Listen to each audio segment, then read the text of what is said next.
Okay guys, by popular request, we're doing a quick video on what you need to get set up for a low dollar, highly effective precision rifle.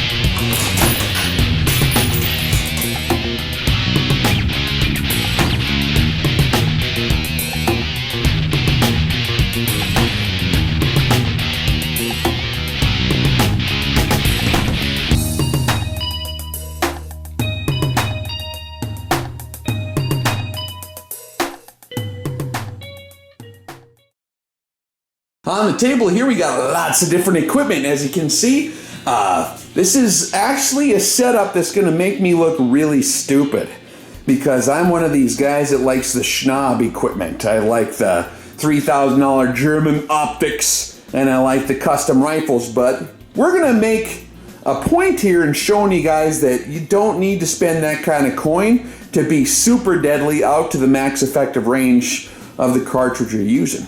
So the base of this particular setup that we went with, I wanted to find something for you guys that was very easy to find, at least over the counter at a gun store, components you can buy online, pretty easy to find that are low budget.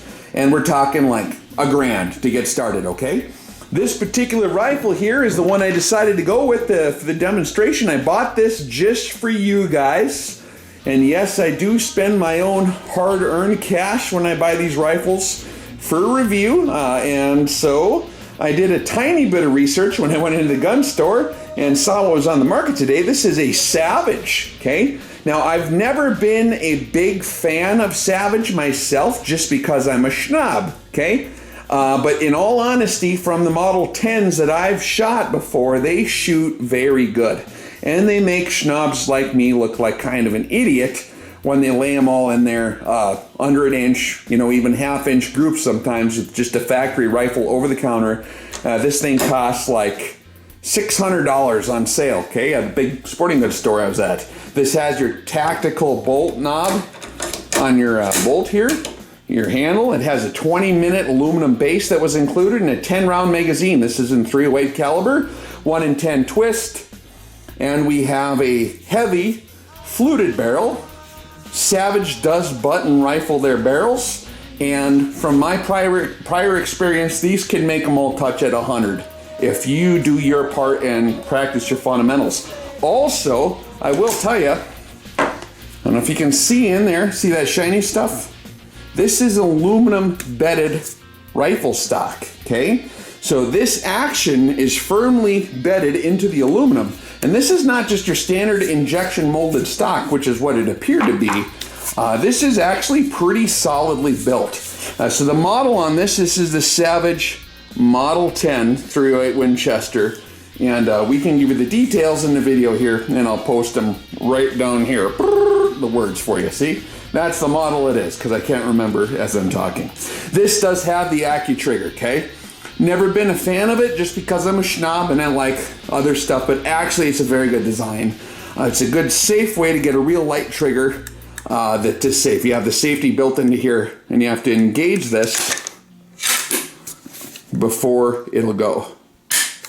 And so Savage produces a rifle that's pretty good.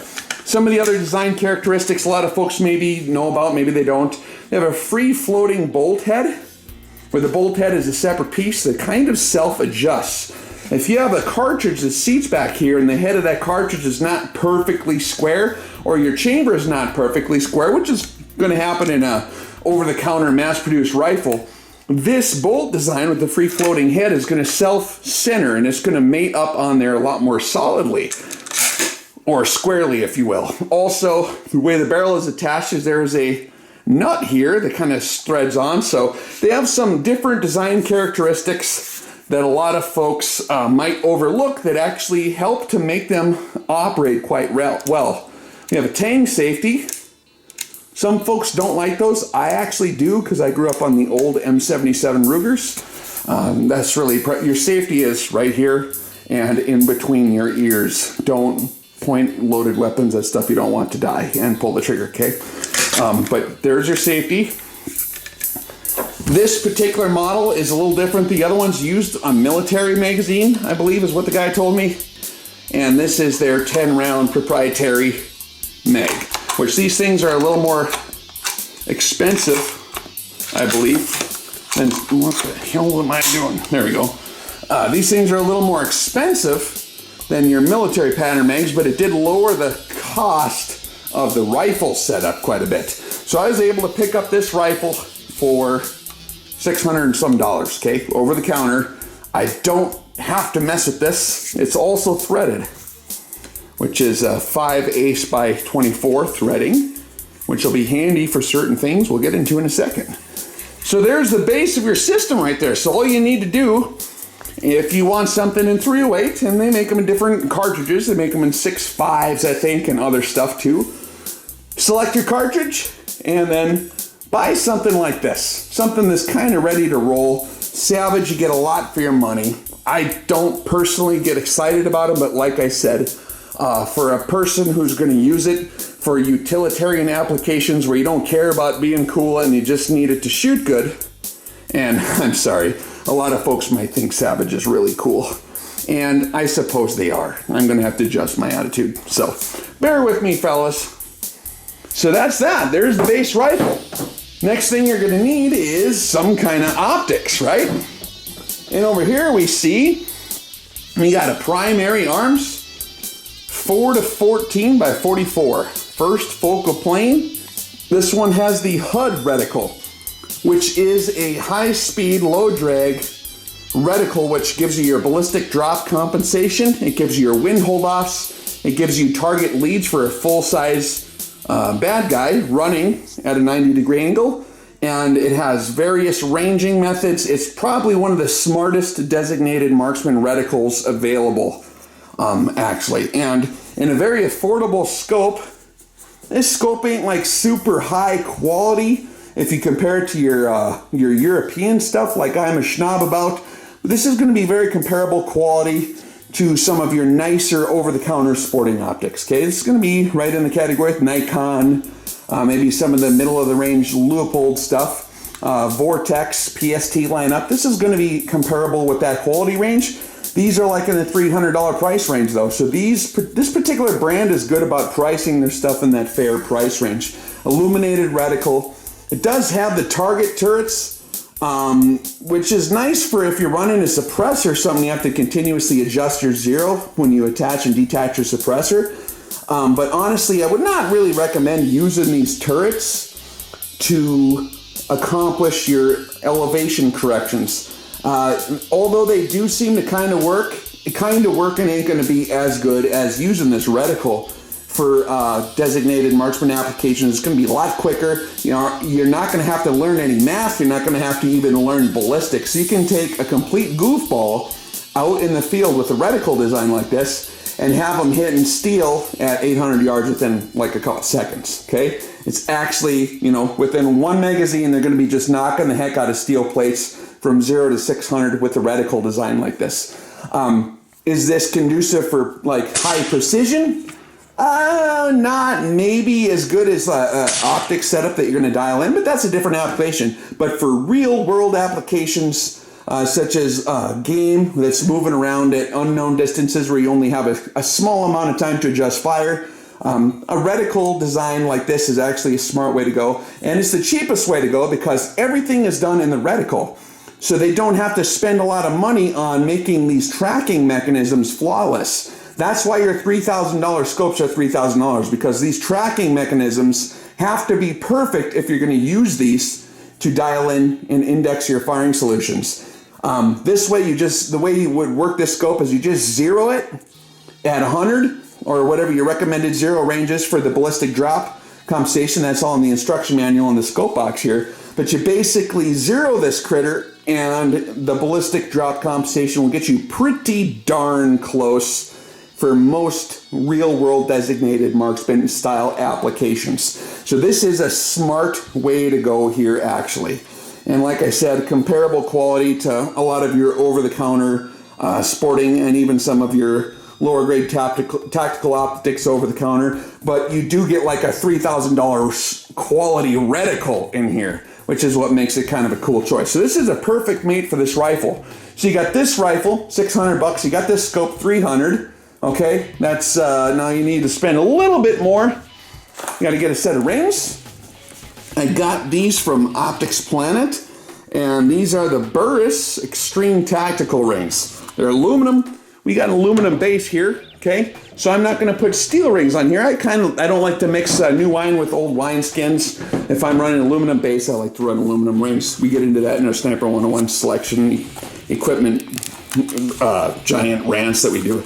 And so here we got, I like them in aluminum ring especially. You got 3 screw holes, and they're thick, okay? So even though it's aluminum, you got a lot of grabbing power. It's going to really grip on that scope, and the 3 screws, use a little bit of Loctite on there, and we'll mount this up in a minute. These are the low rings, which should work good for a 44mm objective lens on a rifle with a conventional stock design. So that'll give you about the right height on this particular setup. So we will get that mounted up. And these are $48. I think this is probably your best value if you need to go cheap on a tactical rifle. And these are 30mm rings for a 30mm scope, right? And this is, I think, the best value. If you $48, you can't really get anything better than that by a long shot. If you want higher quality rings, you really should go to TPS Badger, something that's going to cost you way more. And but these are actually going to work fine. I mean, you're not going to discern any kind of difference between how the rifle shoots by using a ring like this, if you know what you're doing. Then, of course, I strongly recommend this. This is the other integral part of that particular piece of equipment. You need artificial support. This is the Harris 9 to 13 inch swivel series. Okay, swivels like this so you can adjust on terrain. And then you have the notch leg bipods right here. See? You have the notch legs. That means you can deploy this critter quickly in the field. Now, putting it back together is fine, but that's when you're escaping and evading, who cares? But when you deploy it, that's when you need it to be quick. And we go into that in our bipod review videos, right? So this is what I pretty much universally use on most of my stuff. I do run some other more high speed and some really super lightweight proprietary design bipods and some of my special purpose rifles, but for normal stuff, this is what I run right here. So basically for about $1,000, you can get these for like 90 some dollars, $100 plus 50 plus 600 plus maybe 300, a little less. So right around $1,000, you're going to have a rifle that if in the hands of the guy who's got a few rounds downrange through the setup, you're going to keep up with those guys and are trying to dial in their stuff. If you're doing like shooting at the steel targets for competition where they're timing you and you have to be quick, set up like this. And of course, here's your sock. This is just a sock. And I forget what kind of beans I put in here. Maybe pinto beans? I don't know. But I put them in there. It's lighter than sand. It's a little noisier. Sand's not as noisy, but you can throw this in your cargo pocket, in your BDUs or whatever. And then you use this under the toe of the rifle for your toe support. Between that and this bipod, that scope, and a box of ammo, you don't need ballistic cables, you don't need a rangefinder, nothing, because that scope will take care of all that horse manure. And this steel will keep you steady. This steel will keep you dead steady, and you're going to be stupid deadly out to 800 meters and keep up with all those other guys who have spent $10,000 on their rifles. And like I said, rifles like this make me look a little stupid, but I have to show you guys some of these simple fixes. If you want to be a sneaky sniper, okay, and I only say that because it sounds cool, or a sneaky shooting guy, or if you want to save your ears, then you spend another, what is this thing, $70 in the AAC 5/8x24 adapter, okay? And we got our thread barrel up here. We put this critter on there, and then we have a can. So spend $1,000, get your adapter, your can, your tax stamp or whatever, or just wait until Donald Trump signs the bill that his kid said he was going to sign. His son Donald there is quite the stud. He was on a show actually talking about suppressors, and how his paw is going to sign that bill to just deregulate them off the NFA part, so they'll be like a normal gun, just buying a gun or something. So you can wait a little while, pick one up, or there's going to be a huge waiting list once that law gets passed, because everybody's going to come out of the woodwork, and these things will be sold out for 6 years in advance probably. I mean, God knows what's going to happen when they legalize these things. And they'll probably have a refund on them if you spend the $200 now. The waiting list is actually pretty short. So you can run this cannon here for another $1,000. So for $2,000, you can be a super sneaky, not needing no earmuffs kind of shooting guy that's gonna just be crazy awesome with that setup there. Now, if you want to be a super sneaky, super accurate, deadly guy in the dark, then we can do something like this. This is an affordable, dedicated night vision rifle scope made by Armasight that's under $500. And Optics Planet also has these. They usually have good deals on stuff like this. I think this was in the $400 price range, maybe a little less, a little more, I forget. But something like this, you have an infrared illuminator. And this ain't your forward-looking infrared. This isn't heat detection, but it will shine this light on there and give you some decent distance. This is a 4-power scope. Picatinny rail. And we'll do a review on all this stuff, guys, so hang in there. But you can get one of these for $400 instead of that deal, or you can buy them both and then switch them out or whatever you want to do, right? And so you don't have to spend a ton of money to be stupid effective with your equipment if you kind of know which direction to go. And honestly, guys, as much as I like the tier 1 equipment, I gotta say that a setup like this will actually get you from point A to point B without a problem. This is like the Honda Civic setup right here.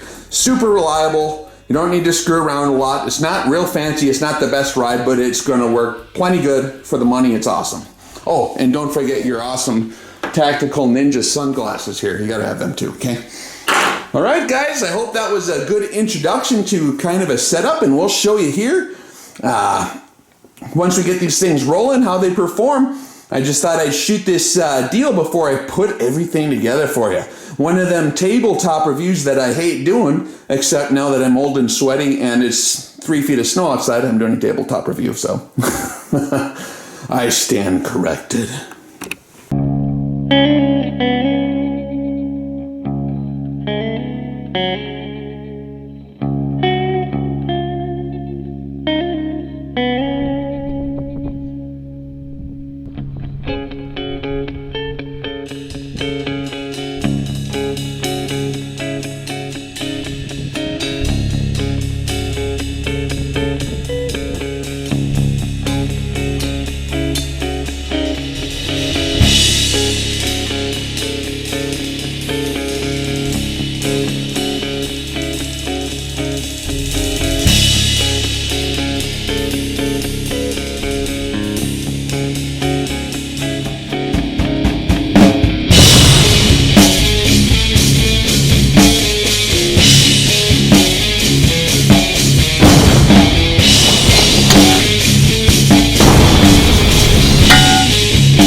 grabs the whole rifle.